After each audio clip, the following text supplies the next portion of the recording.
ಸಾಂಬಾರು ಪುಡಿ ಮತ್ತು ಸಾಂಬಾರು ಇವತ್ತಿನ ರೆಸಿಪಿ. ಸಾಂಬಾರು ಪುಡಿ ಏನೇನು ಹಾಕಿ ಮಾಡಿದ್ದೇನೆಂದು ಇವತ್ತು ತೋರಿಸ್ತೇನೆ ನಾನು ನಿಮಗೆ. ನಮಸ್ತೆ ಫ್ರೆಂಡ್ಸ್, ಗುಡ್ ಫುಡ್ ಲ್ಯಾಂಡ್ ಚಾನಲಿಗೆ ನಿಮಗೆಲ್ರಿಗೂ ಸ್ವಾಗತ. ನೋಡಿ, ಮನೆಯಲ್ಲಿದ್ದ ಕೆಲವೇ ತರಕಾರಿ ಹಾಕಿ ನಾನಿವತ್ತು ಸಾಂಬಾರು ಮಾಡಿದ್ದೇನೆ. ನೀವಿನ್ನೂ ನನ್ನ ಚಾನಲ್ಗೆ ಸಬ್ಸ್ಕ್ರೈಬ್ ಮಾಡಿಲ್ಲ ಅಂದರೆ ದಯವಿಟ್ಟು ಸಬ್ಸ್ಕ್ರೈಬ್ ಮಾಡಿ, ಹಾಗೆಯೇ ಲೈಕ್ ಮಾಡೋದನ್ನು ಮರಿಬೇಡಿ. 1.5 ಟೇಬಲ್ನಷ್ಟು ಕಡಲೆಬೇಳೆ ತೆಗೆದುಕೊಂಡಿದ್ದೇನೆ ನಾನಿಲ್ಲಿ.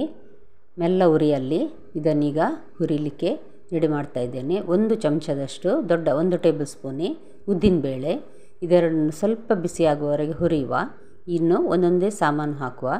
4 ಚಮಚದಷ್ಟು ಅಂದರೆ 4 ದೊಡ್ಡ ಟೇಬಲ್ ಸ್ಪೂನ್ ಕೊತ್ತಂಬರಿ ಬೀಜ, ಇದನ್ನು ಹಾಕಿ ಒಂಚೂರು ಹುರಿಯುವ.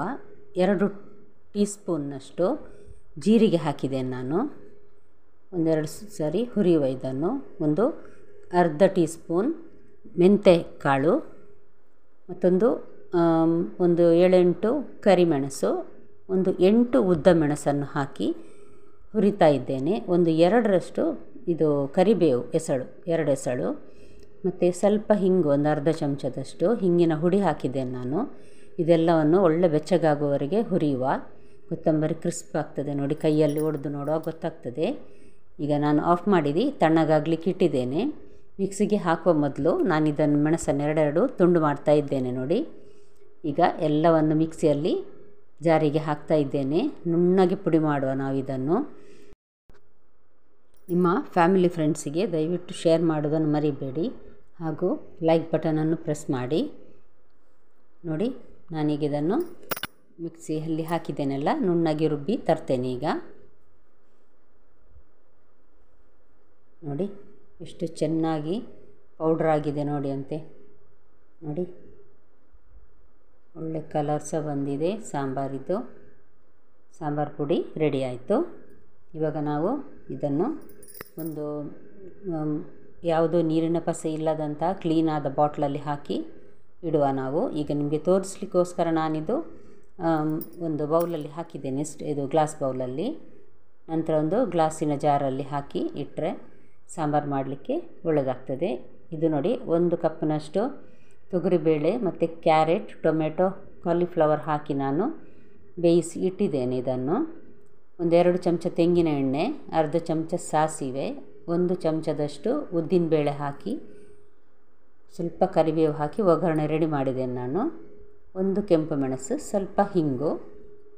ನೋಡಿ, ಒಗ್ಗರಣೆ ರೆಡಿ ಆಯಿತು. ಇವಾಗ ಬೇಯಿಸಿಟ್ಟ ತರಕಾರಿಯನ್ನು ಹಾಕುವ ಇದಕ್ಕೆ ನಾವು. ಬೇಳೆ ಎಲ್ಲ ಚೆನ್ನಾಗಿ ಬೆಂದಿದೆ. ಒಂದು 4-5 ವಿಷಿಲ್ ಹಾಕಿದ್ದೇನೆ ನಾನು. ಸ್ವಲ್ಪ ಈ ರೀತಿ ಮಾಡಿದರೆ ಬೇಳೆ ಇನ್ನೂ ಸಹ ಚೆನ್ನಾಗಿ ಮೆದುವಾಗ್ತದೆ. ಈಗ ನೋಡಿ, ನಮಗೆ ಸಾಂಬಾರು ಎಷ್ಟು ಬೇಕು ನೋಡಿ ಅಷ್ಟರಷ್ಟು ನೀರು ಹಾಕಬೇಕು. ಇದನ್ನು ಸಪ್ರೇಟಾಗಿ ಬೇಯಿಸಿಟ್ಟ ಕಾಲಿಫ್ಲವರನ್ನು ಹಾಕಿದೆ ನಾನು. ಸ್ವಲ್ಪ ಹುಳಿಯ ನೀರು, ಸಣ್ಣ ಒಂದು ಅರ್ಧ ಲಿಂಬೆ ಗಾತ್ರದಷ್ಟು ಹುಳಿ ತೆಗೆದುಕೊಂಡು ಅದನ್ನು ನೀರಲ್ಲಿ ನೆನೆಸಿಟ್ಟಿದ್ದೆ, ಅದರ ನೀರನ್ನು ಹಾಕಿದ್ದೇನೆ ನಾನೀಗ ನೋಡಿ. 1 ಸಣ್ಣ ತುಂಡು ಬೆಲ್ಲ. ಸಾಂಬಾರು ಯಾವಾಗಲೂ ಸ್ವಲ್ಪ ಸಿಹಿಯಾಗಿಯೇ ಇರ್ತದೆ ನೋಡಿ, ಹಾಗಾಗಿ ನಾನೊಂದು ತುಂಡು ಬೆಲ್ಲ ಹಾಕಿದ್ದೇನೆ. ಇದು ನಮಗೆ ಅನ್ನಕ್ಕಾಗಲಿ ದೋಸೆ ಇಡ್ಲಿ ಯಾವುದಕ್ಕೆ ಬೇಕಾದರೂ ನಾವಿದನ್ನು ಪದಾರ್ಥದ ರೂಪದಲ್ಲಿ ತೆಗೆದುಕೊಳ್ಬೋದು. ಈಗ ನೋಡಿ, ಉಪ್ಪು ಹಾಕಿದ್ದೇನೆ. 2 ಚಮಚದಷ್ಟು ನಾನೀಗ ಸಾಂಬಾರು ಹುಡಿ ಹಾಕಿದೆ. ಇದೊಂದು 6 ಬೌಲಿನಷ್ಟು, ಇದರಲ್ಲಿ 6-7 ಬೌಲಿನಷ್ಟು ಇದೆ ಸಾಂಬಾರು. ಅದಕ್ಕೊಂದು 2 ಚಮಚ ಸಾಕಾಗ್ತದೆ. ಈಗ ಸ್ವಲ್ಪ ಕೊತ್ತಂಬರಿ ಸೊಪ್ಪು ಹಾಕಿದ್ದೇನೆ. ಸ್ವಲ್ಪ ಅಂದರೆ ಸ್ವಲ್ಪ ಜಾಸ್ತಿಯೇ ಹಾಕಿದ್ದೇನೆ. ಸಾಂಬಾರಿಗೆ ಸ್ವಲ್ಪ ಕೊತ್ತಂಬರಿ ಸೊಪ್ಪು ಜಾಸ್ತಿ ಹಾಕಿದ್ರೇ ರುಚಿಯಾಗುವುದು. ನೋಡಿ, ಇವತ್ತು ಸಾಂಬಾರು ಹುಡಿ ಮತ್ತು ಸಾಂಬಾರು ಮಾಡೋದನ್ನು ತೋರಿಸಿದ್ದೇನೆ. ನಾಳೆ ಮತ್ತೊಂದು ಹೊಸ ವೀಡಿಯೋದೊಂದಿಗೆ ಮತ್ತೆ ಭೇಟಿ ಆಗ್ತೇನೆ. ಧನ್ಯವಾದ.